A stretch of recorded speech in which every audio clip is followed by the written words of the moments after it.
Good evening, good late night, afternoon, morning, my dear viewers. I have another Vincent Price movie review. And this one's interesting. The Last Man on Earth. This one is a set in then contemporary times of 1964. So it was refreshing, I guess, to see Vincent Price in something in the 1960s rather than the early 1900s, 1500s, 1800s, or whatever. So, yeah. Adapted from the Richard Marsden novel, Madston, something like that. And directed and shot in Italy, of all places. Pre-Giallo, by the way. This one is overall pretty good. Yeah, it's mostly just Price just talking, doing some, yeah, what is that? Talking overhead, doing some, post-dubbing dialogue, and also him just being an on-screen action hero, like giving his thoughts and everything. It's like 1968. I have been doing this for what was that, 3 or 4 years. Even has calendars from '64 and then on the wall went all the way to 1968. So he's just been doing it non-stop. This movie is it's a cult classic. It's fine. It's a slow-paced movie. Even slower than some of the other ones that I reviewed. It's black and white, which, say what you will about that. I think that this movie is fine. I don't know. I just when it's all right. It's like we get to see some like stakes being driven. A day in the life of Vincent Price, vampire hunter.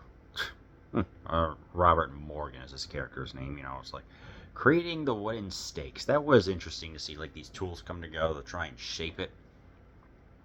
Going to get some gas, adding some bodies to this massive pit. It's interesting to see the day-to-day operations that he performs, and I'm like, Abe Lincoln Vampire Hunter, anyone? Influence on some Twilight Zone episodes? Yeah, it's we get the background story of like what happened. I don't know, just like Price himself does the best job that he can. I mean, he could read a box of ingredients on Lucky Charms, and it would still be interesting in its own way. It's like, well, I have some Lucky Charms here. Let's look at how much sugar. There's a lot of sugar. There's a lot of sugar here. So, I don't know, it's just be kind of funny. It's what you would expect. It's like, yeah, he's going around hunting vampires.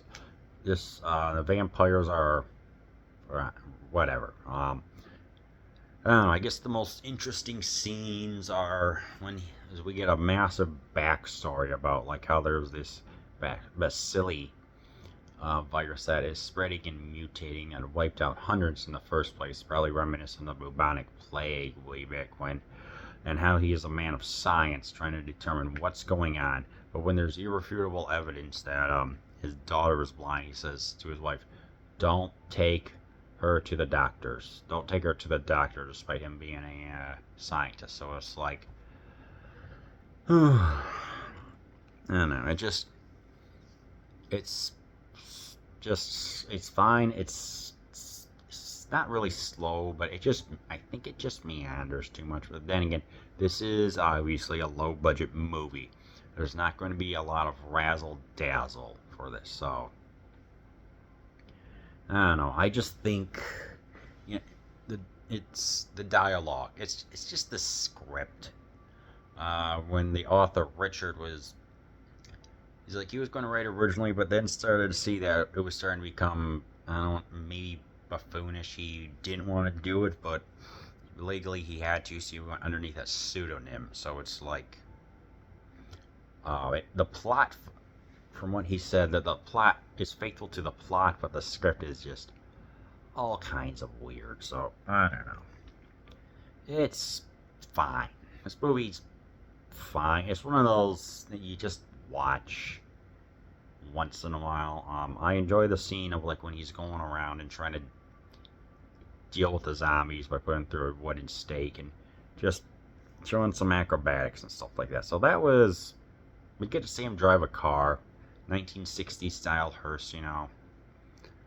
He's got everything figured out. It's like the on-screen character is a genius. I cannot deny that. When you've been doing it for 3 or 4 years, you develop techniques to keep yourself alive. So like he's trying to contact other people on a radio, and it was on the west side of the state because of the call letters of KOKW or something like that. So we get some insight. Like, hey, this is one person's everyday life of trying to stay alive. So I like that part of it, but then the background story was what you would expect, and then that ending was not expecting some other survivors or whatever to just use iron stakes to pretty much bill him in front of a church, like near the altar or whatever. That was interesting. So it's like, I don't know. The ending was definitely, I could see it coming. It was still interesting to see. So yeah, it's, the locales are nice, it's like the house. I mean, but some of the stuff takes place in the house. There's some garlic. But yeah, just this Price doing his own narration. But then we switch back to him on screen. That was jarring a little bit. So I'm like, I don't know. Yeah. So I also had to say that, like, maybe just the black and white. It doesn't really hurt it, but doesn't add much either. This was shot on Italy, so of course there's going to be some Italian actors who said the lines phonetically the best that they could in either Italy or broken English.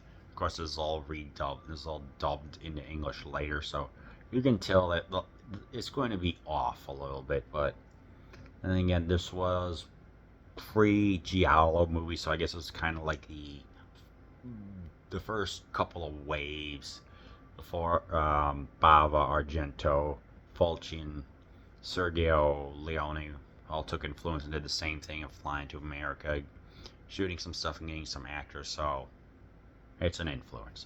Yeah. This definitely, this is part of the trilogy along with I Am Legend and the Omega Man, which I may review, I don't know. And the other one is I Am Legend. That was a 2005 movie with Will Smith, and I Am Legend. It's like the first introduction of vampires and humans, and of course there's some religious allegory and stuff like that, which you can view.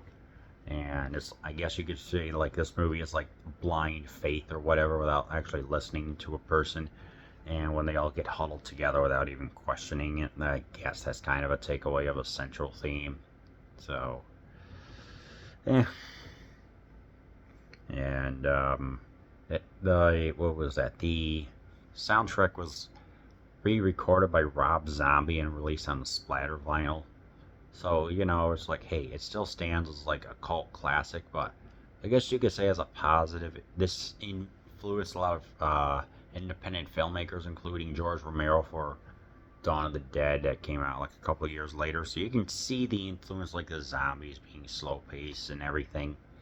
The vampires here can talk, so that was pretty cool. I guess they're slow. I mean, it's like they even said, yeah, by themselves they're animalistic, simple-minded, but together they are a bigger threat. So I could see this one being, it's like fine, I guess. Effort was put into it. Price does the best job that he can, but ultimately, I don't know. I just think The Last Man on Earth, you watch it once, maybe twice, but if you're like an independent filmmaker, you use this a lot for inspiration. So yeah, of course vampires get a lot more famous when Peter Cushing and Christopher Lee would have a lot more stuff. Yeah, So I don't know. Just like I said, it's fine. If you want to see Price in a contemporary movie, then The Last Man on Earth.